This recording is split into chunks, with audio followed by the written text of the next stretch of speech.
Okay, so good afternoon, everyone. Apologies for the slightly delayed start. We had a couple of technical issues which have now been resolved. So welcome. Thank you for joining today's webinar and workshop, Innovation in Construction Training and Practice. I'm your host for today. My name's Douglas Morrison. I am the Director of Operations and Future Skills at the Construction Scotland Innovation Centre.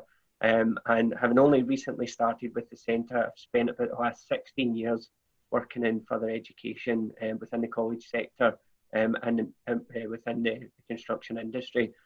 Massive fan of technology enhanced learning where it's appropriate to use it. See real value in the role that digitisation of our educational models and processes bring to ensuring that we can deliver a real quality educational experience within construction and built environment. So I'm joined today by Mohammed Abdel Wahab and Scott McGibbon, and very much looking forward to their contributions over the course of the next hour. The format of the session, we have an hour ahead of us. We're going to hear from both Mohammed and Scott and then open it up to you to share your insights around digital construction and digital education with our audience. So again, very much looking forward to hearing those stories.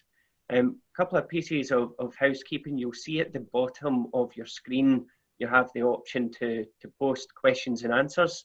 So please use that function. We will be monitoring the questions as they come in and making sure that they're posed to our panelists. We also have the chat function there. So if you have any comments, insights, thoughts for consideration, then again, please capture them within that section there. Now, before we get started properly, I just want to initiate a very quick poll. I'm really keen to hear more about who we have joining us. So hopefully on your screen just now, you'll have 3 questions that we'd like you to answer. And it really just helps us get an understanding for who's joined us today and what they might well be interested in. So I'll just give you a couple of moments to complete that poll.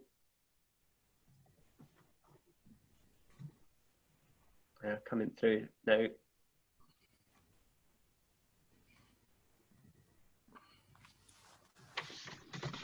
Okay, so we'll close this poll in just a moment or so, but while I'm waiting on the final responses coming through, I'd like to begin. I've got great pleasure in introducing our colleague Mohammed.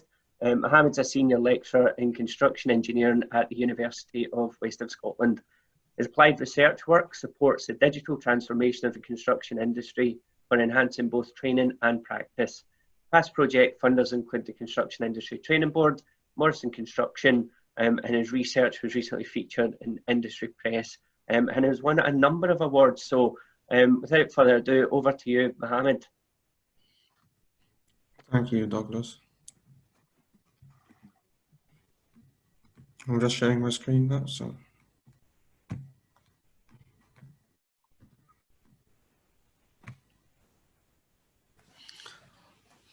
Okay, welcome everyone to this webinar session. Thanks, Douglas, for the introduction, and thank you both for Douglas and for Daniel for helping us to organize this session.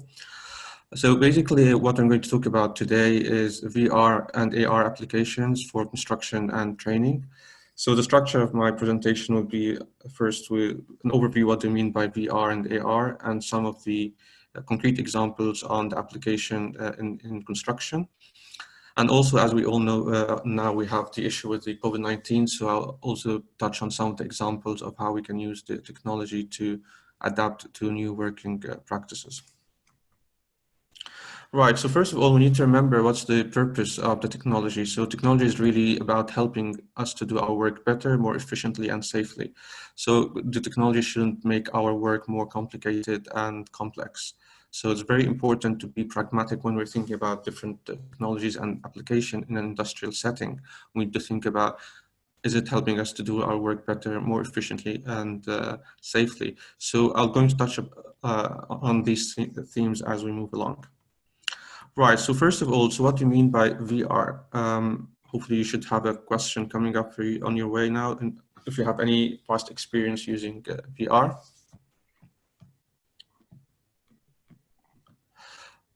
So basically VR is, we got, well, I'll just use, I've got the prop here, so I'll just use it just in case. So if you haven't used VR before, so we've got the HTC Vive is one of the key sort of VR headsets. There's also the Oculus, and there's also the mixed reality. So what happened when you, the VR experience is when you put the headset, okay, so so we've got 75% people use it, so that's great.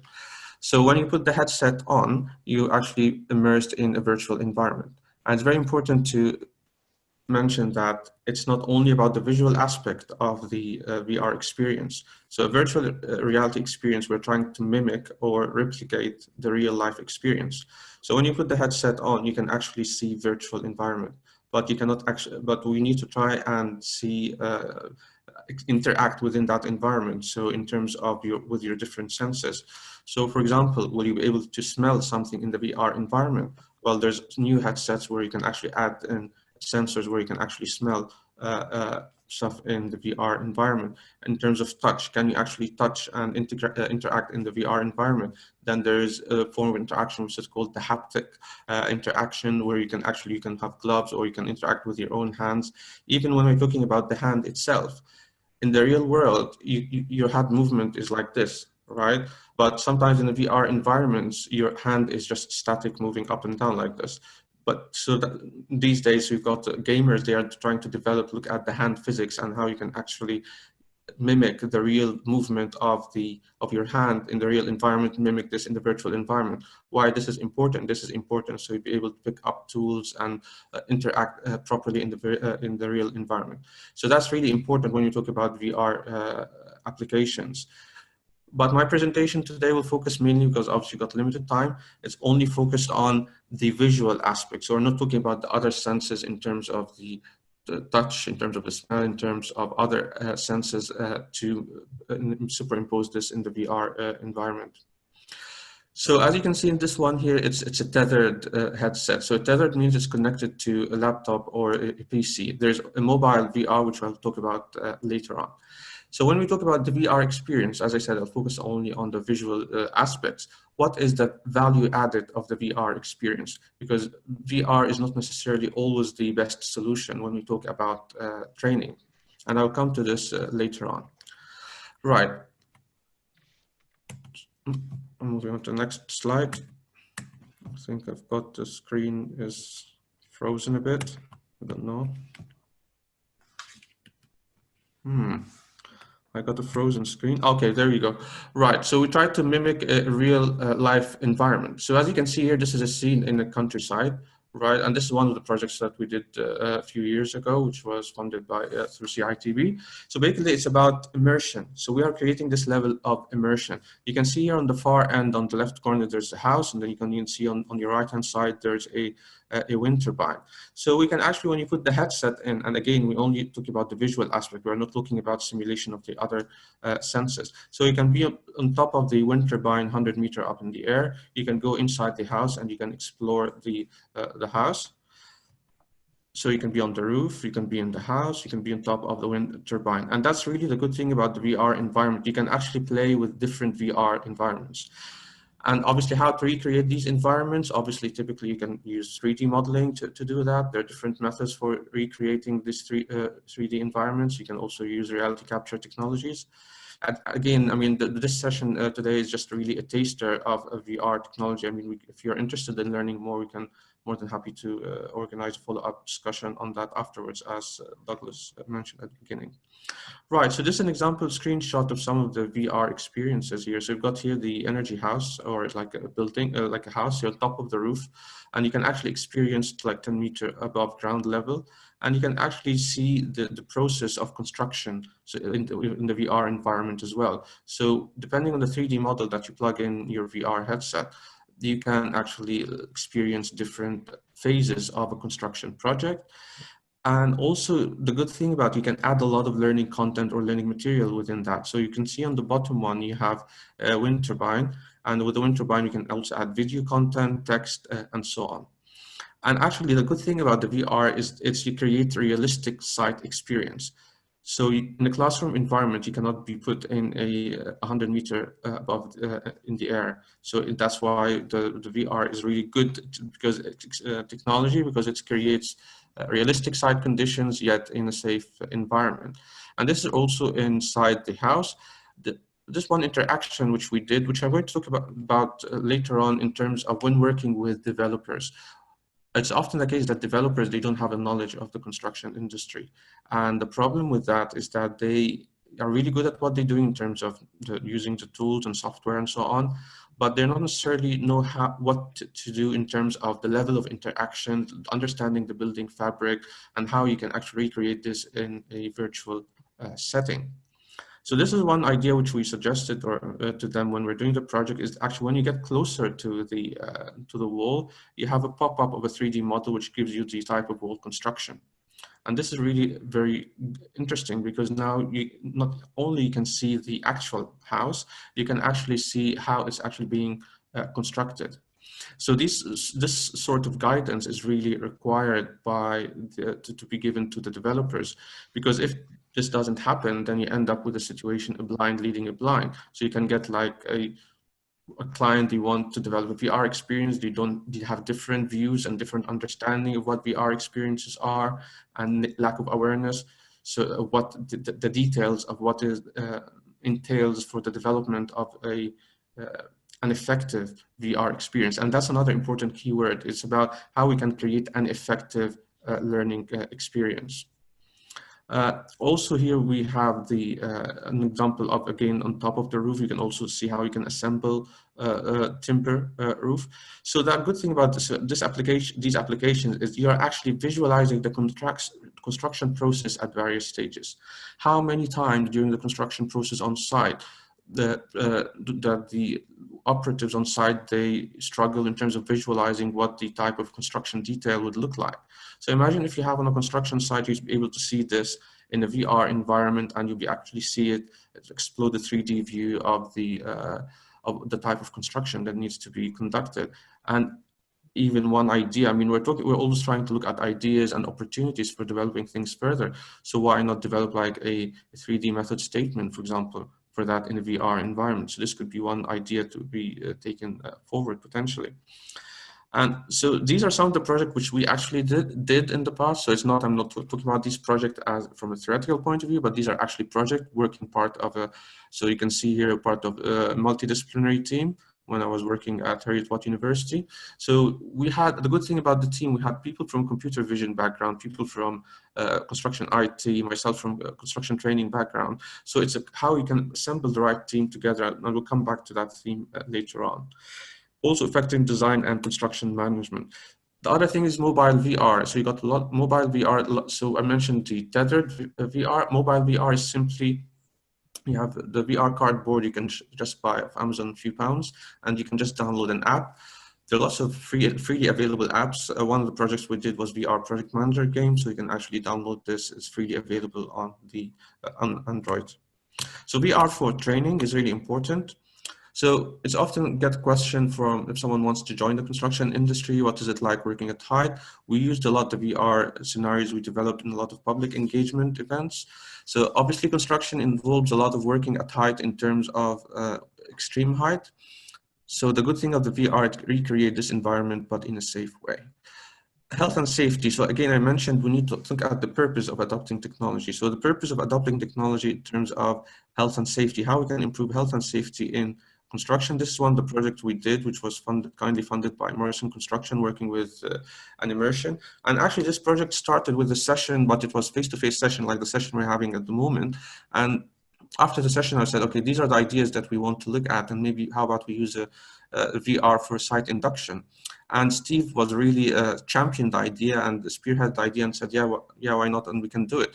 And this really project was very interesting. And then it went on and we won award, shortlisted for one of the awards, Water Industry Award last year. We can also use it for VR for an example in King's Cross development site.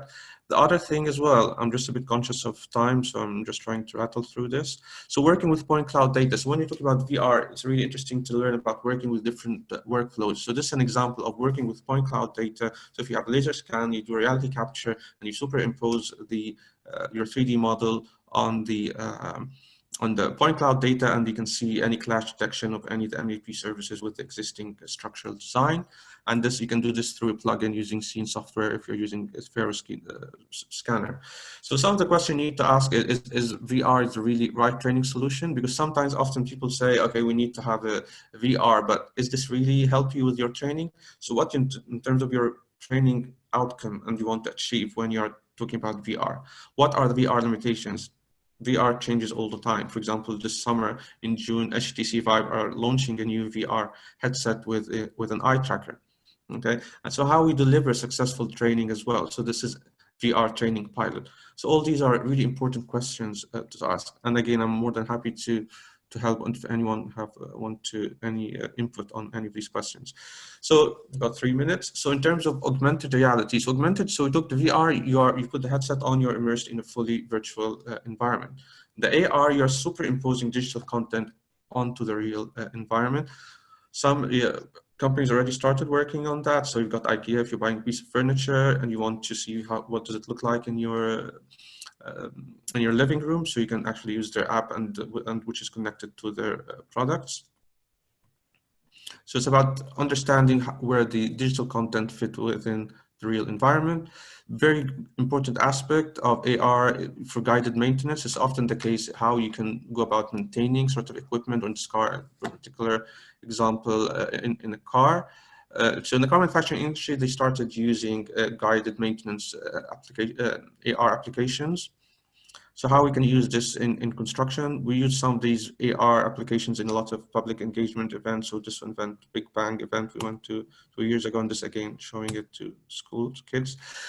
Important thing when you're talking about, again, so XR, so obviously XR is an umbrella term these days, which are used to describe VR, AR, and mixed reality. We talked very briefly on VR and AR.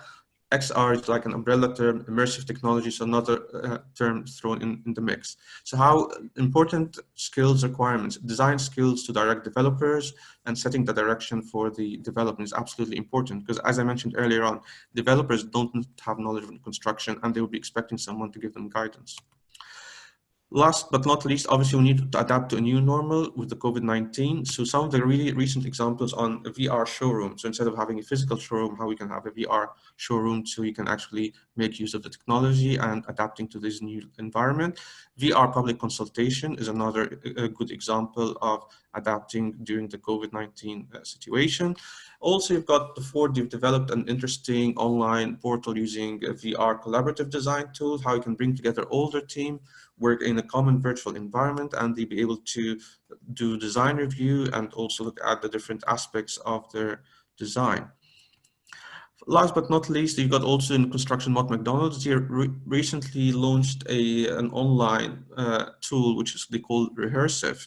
And actually, if you have a ready 3D model and you want to build up your own VR environment, you can actually do that. And they have, I think, a 30-day trial on their website. So it's, at the end of the day, I'll just finish off. It's about team collaboration, having the right mix in terms of people in the team, in terms of collaborating together, having the right knowledge and skills and expertise, and how you can actually use this to execute a successful VR project. And finally, always keep learning. It keeps you young. I'll be happy to discuss any points or if you have any questions, I'll be delighted to answer any questions you may have. So that was just a run through a VR and AR application with some very specific examples. Thank you. Okay, thank you, Mohammed. That was really interesting. I think for me, what's clearly evident here is that in both senses, the technologies are really starting to pick up and being adopted and being used in useful ways that are adding value within the context in which they're being used. Can I just ask that anyone who has a question for Mohammed, who hasn't had the opportunity to post it yet, do so now. We're really keen to hear from the audience. We have received 2 questions in. The first one is from Kay. and Kay is asking that, given the current climate, what do you think would be most useful for construction? I guess by extension, education within the industry. Are we looking at virtual reality being that kind of place where we need to put our investment, or should we possibly be leaning further towards augmented reality?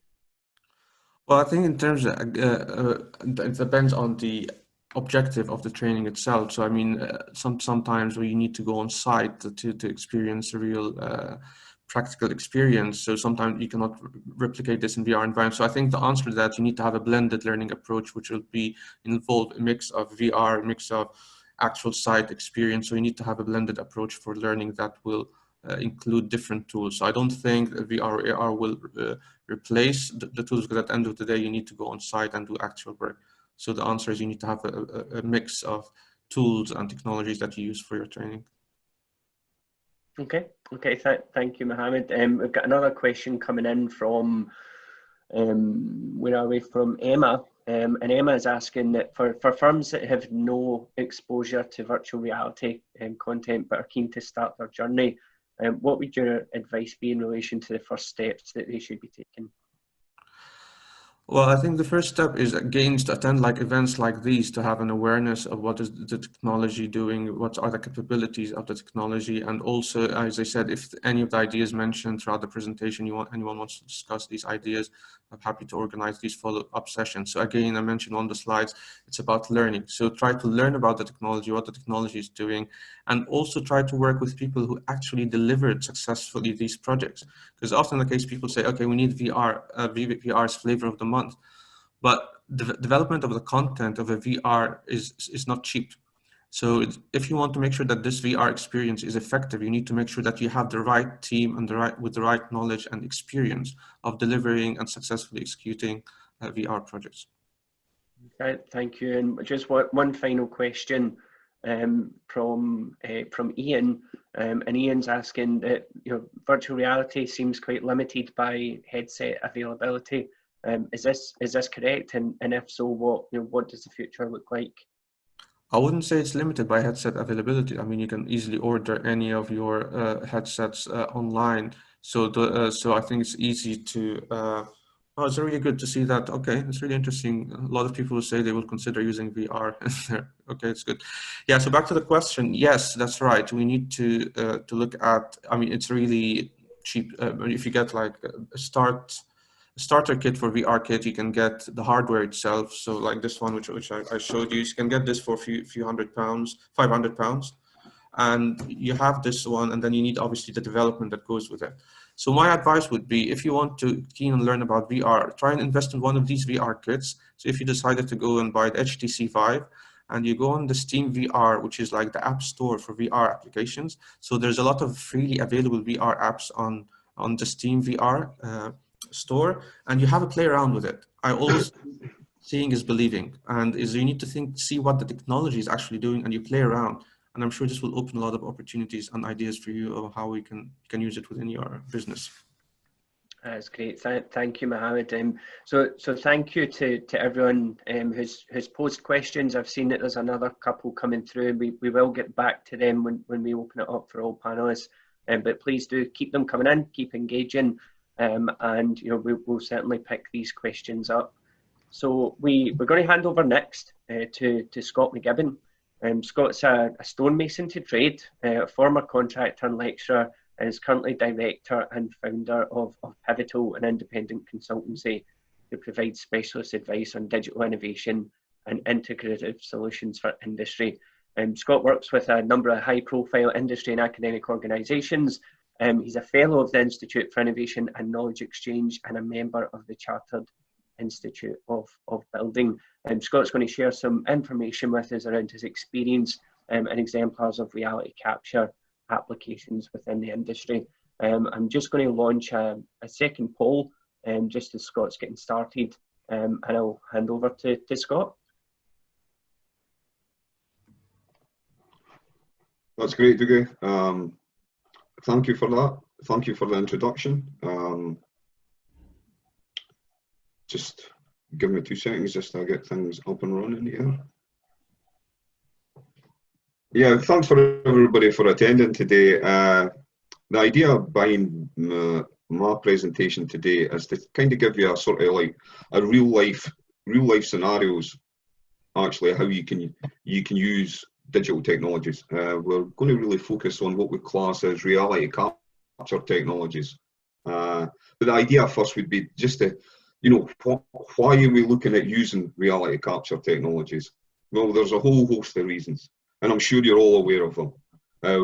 Most of the biggest ones are, without a doubt, productivity and performance. A recent report by McKinsey Global, I've just threw up some screenshots of the report itself, and actually what they found, that over the last 20 years, within construction, we've had a meager 1% increase in annual performance and productivity growth, which is, when you consider in comparison to other industries, we're somewhat behind. I'm not going to run through every single statistic, but if you can have a look at it, I'm sure that everybody's been involved in some sort of projects made. There's been issues with quality, there's been issues with scheduling, there's been issues with programming, and there's, one of the big, huge issues that we're facing at present is skill shortages. One of the interesting things that actually McKinsey actually identified was that construction, if we were to take it as a Premier League of, using an analogy of the Premier League of football, we're actually sitting second bottom, when in actual fact we're one of the major sectors across the world. So this is something that I think that at present, especially with COVID-19, that things are only going to really direct us even more towards the digitization of the industry. We know within the industry that most of the workforce is geographically spread across the country, which then enhances the industry's prevalence of silo working. And from a practice perspective, we tend to adopt ad hoc approaches to data collection. It tends to be unstructured. We tend to still use the manual paper-based workflows. So today's presentation will just give you a little insight into the digital technologies that will maybe actually create some better, efficient flows for yourselves.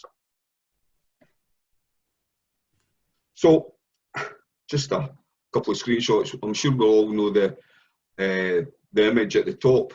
It's a world famous image of everybody sitting on the steel girder high above New York, building the Empire State Building. So today, how would that look? Well, that would look with all types of automation, all types of digitization across the piece. So first of all, for those of you who don't really know what reality capture technology is, because it sounds like something for science fiction, and most of the time when you hear something like these sort of high conceptual ideas, that you tend to have a preconceived idea that is only limited to high-end projects, or that it's too costly for broad adoption. But now, with the unprecedented technological change, we've seen sharp declines in price, and at the same time, dramatic increases in performance and ease of use. So reality capture is no longer reserved for specialists. So what I'm hoping to put over today is that the adoption of reality capture technologies should be part of the modern toolkit. And it's now within the reach of the vast majority of SMEs within the sector, whether that be professionals, contractors, or even companies within the supply chain. So the idea is how can digital transformation bring about new ways of working, promising greater efficiencies and cost savings? Well, the types of reality capture that we're going to are laser scanning, infrared thermography, drones, and also digital documentation, cloud computing, mobile apps, and digital 360 videos that you can actually take in, as Mohammed mentioned about VR and AR, that you can actually capture 360 videos and then input them into the VR world and create a more immersive feel to project discussions, project meetings, deciding on progress, on quality assurance and such like. But above all, it's all about trying to enhance productivity, efficiency and performance within the industry itself. I like to call them superhero technologies. Not that give us superhero powers, but they give us, in essence, they give us the ability to, for example, infrared thermography, the ability to fly through walls, to see through the walls, to see what's happening within the core of the wall. We've got the opportunity to time travel through cloud computing, where we can actually interact in real time. We're doing it today through a webinar. So we're just taking that step forward within practice itself. And we can also see into the future, because when we use laser scanning, we can actually capture the existing condition of the building or the proposed building, and then we can do a verification, a quality verification with regards to specifications and the bills of quantities. So it's a bit future looking as well. But for me, I think the true power of these technologies, they don't sit in isolation. It's when you integrate these technologies together, that's when the true power comes to fruition. And you can create some really interesting construction workflows, as we'll see in the next few slides. So what we're going to look at today, I'm just going to let you have a look at 4 demonstration projects that we've been involved in, with one SME based in Glasgow. His background, their background was that they were completely digitally naive. Most of the time, the director of the company says that it took him to work his actual smartphone, never mind moving into these types of technologies. So he had a bit of trepidation, but along with a bit of cajoling, a bit of support, we actually started moving the organisation forward. So we're going to look at digital surveying, a bit of digital project management, a bit of digital progress reporting, and a bit of digital quality control. Because after all, it's all about capturing and creating and processing this reality data so that we can improve business processes. And on top of that, it gives people the ability to work anywhere, anytime, through connecting to the cloud, and actually visualising using 360 imaging, whether that be videos, whether that be immersed in a VR world, whether that be immersed in an AR world. So the first project that we're going to look at is deals with a set of what we call extensive campaign and repair and maintenance works through a shared repair scheme through Greenock in Glasgow. And I'm not going to run through the whole project, but what we're going to look at here is actually the digital surveying part of the project. So in this part of the project, we asked the contractor, how do they normally go about, capturing the data? Well, as usual, we turned around and says we do it with a pen and piece of paper, and I usually send out a couple of operatives to actually gather all the data, bring it back to the office, then spend time putting it on a desktop, and then going through that process. And that's a pretty common type of process. But if we were looking at how can we adapt that workflow? So for this, what we did was we adopted a digital surveying strategy. So whereby we used 3D laser scanning. As you can see, the image, hopefully you can see. This is a Leica. This is a high-end 3D laser scanner. Costs approximately around about £50,000. We're not saying that any company should go out and spend £50,000, but because of the onset and the technological change, these things are becoming. You can now hire these pieces of kit. So you don't have to actually physically go out and buy them. You can hire them on a week's hire, on a 2 days hire, a 3 day hire. So if you were interested, it would be the idea that you would actually line up all your surveying for possibly maybe 1 or 2 weeks, hire one of these pieces of machine or these tools, and carry out all your surveying within that time scale to optimise, obviously, the rental period. Now, the benefits from doing 3D laser scanning are tenfold. One of the big things is that when you do a survey, you tend to rely on subjective experience and knowledge. You tend to rely on tacit knowledge. Using the laser scanner, we're now becoming more objective with regards to data capture. So what we do is we not only capture that data of the building itself, because we laser scan, the laser scan actually rotates at 360 degrees, so it captures everything within its environment. So we actually scanned this building down in Greenock. We actually apportioned something like 4 hours to scan the 3-story building. It took us 45 minutes. So we're kind of so while we were waiting, we decided to scan the whole street. So from that, we actually collected all that data that, you know, that we could possibly use, or the local authority or the contractor or the professionals involved could actually use this data for future repair schemes within the area itself.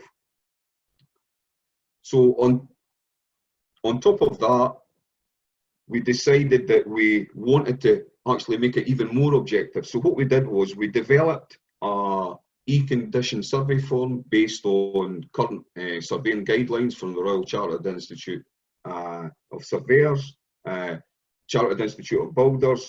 So we brought together various pieces of documentation and pulled it together in the one e-condition form.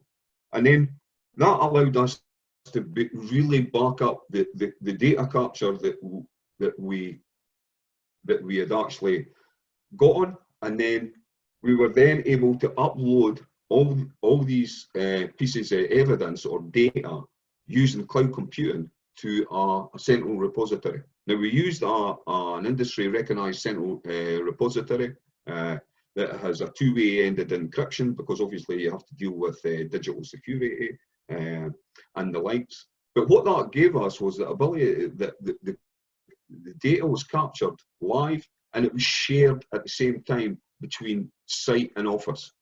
So we were actually increasing efficiencies and time in that way.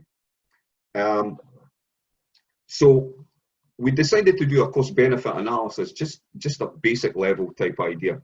And all right, we had to make some assumptions, but we discovered that we could save the contractor or the SME or the professional or whoever was involved in the project up to 20 to 25% in time and cost, just by automating the process, just by making the data capture structured, just by making sure that we're not having to go back out and do the survey again. We were capturing everything in that one visit.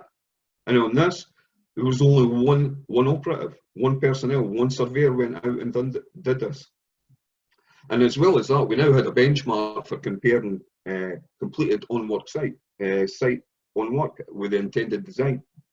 And above all, health and safety is a huge thing. There was no need to put up scaffolds. There was no need to, you know, try and work off ladders or anything like that. Everything was done from a ground level survey.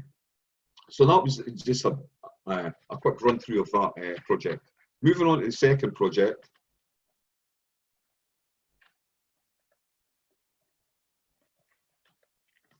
This was solely based on the tender and estimating stage.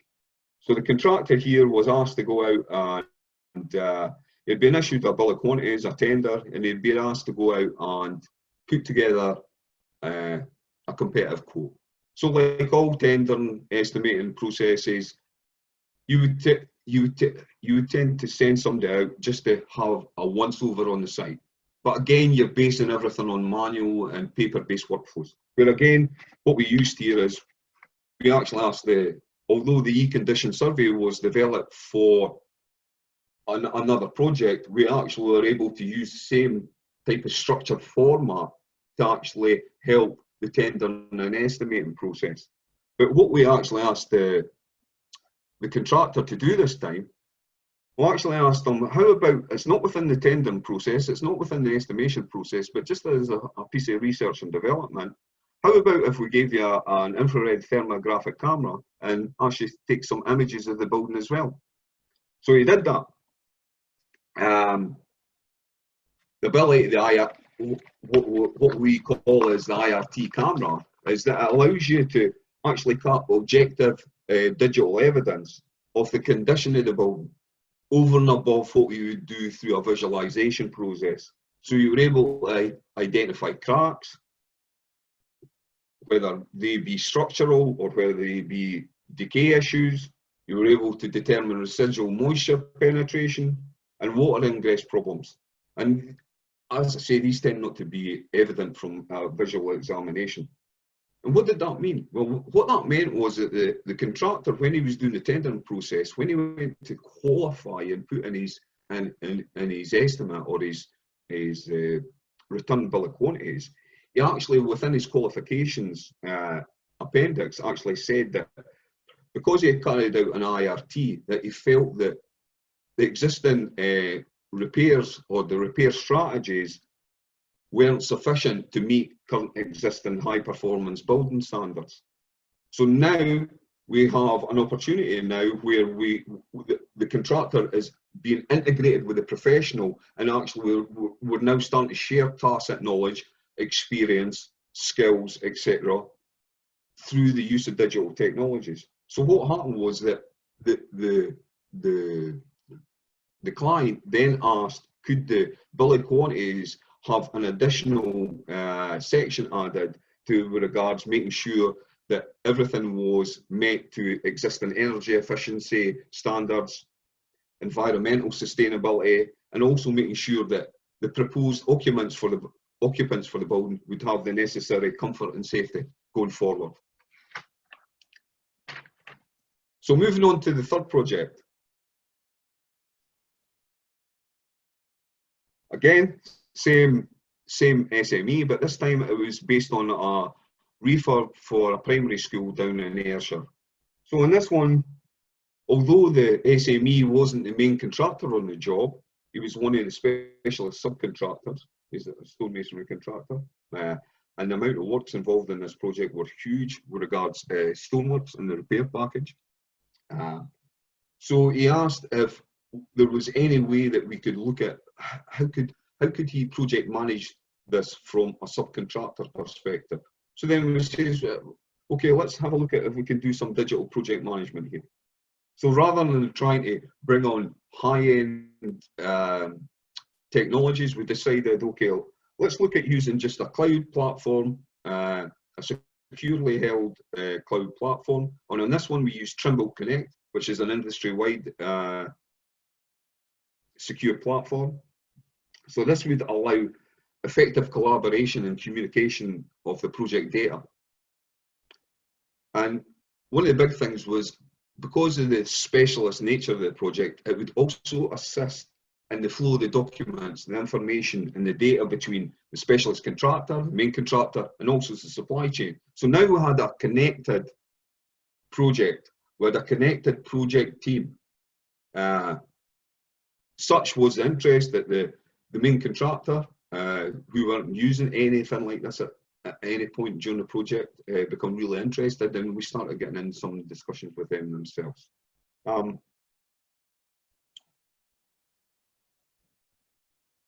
Again, using these structured forms, we developed them so that we can actually determine what the progress of the building was, where the work was, scheduling, logistics. We actually took 360 videos here, and we actually, using a freely available mobile app, we actually then were able to immerse the architect, the structural engineers, the surveyors. At any time there was any slight difficulties raised, or there were issues with the current drawings or the current specification that needed almost instant decisions. So the decision making turnaround was quicker.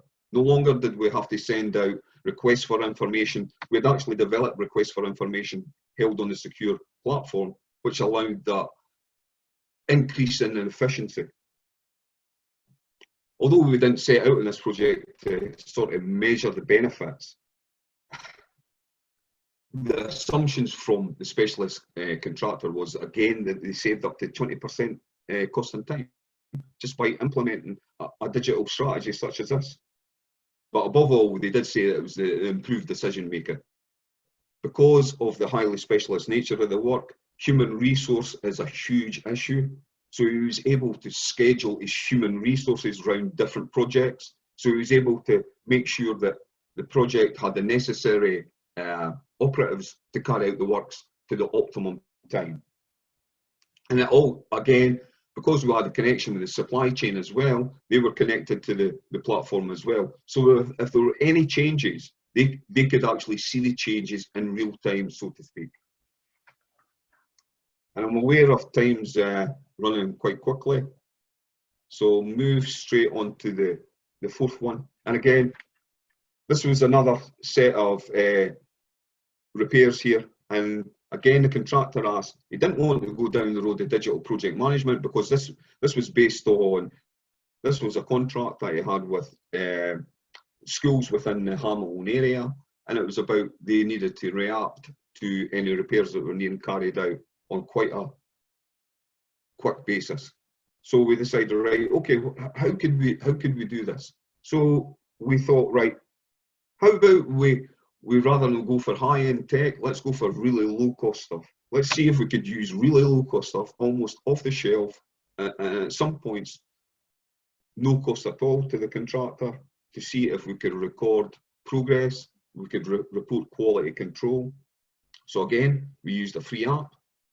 I've actually put in the app to one of the images aside. It's actually an app that's delivered by Bosch Power Tools, of all people, would you believe? And we connected that with a free app called Panorama, and that again quite easily connected. And again, we could have used VR here, but we just decided on 360 videos because it gave that, even it gave the director an immersive feel. I'm sure everybody's been on Facebook or LinkedIn or whatever when somebody's posted a 360 video and you just scroll around with your finger. This is as simple as that. What we did here was that we were able to capture videos, create some progress reports, some quality control documentation, and again, these, because everybody within the organisation was using the same app, we were able to connect everybody to make sure that they were aware of what was going on within the works itself. An interesting thing that the managing director actually said to us was that, above all, it was the whole point that he didn't need to visit any of the sites to report on any project progress. And he was still able to gauge a real sense of where they were at in the project. As the report had all the vital elements, had images, how many men were on the project, the level of material used, and the length of time on the work, and if there were any difficulties. So again, just using some simple off-the-shelf tools can actually help improve your workflows, help improve your efficiency, your productivity, your performance.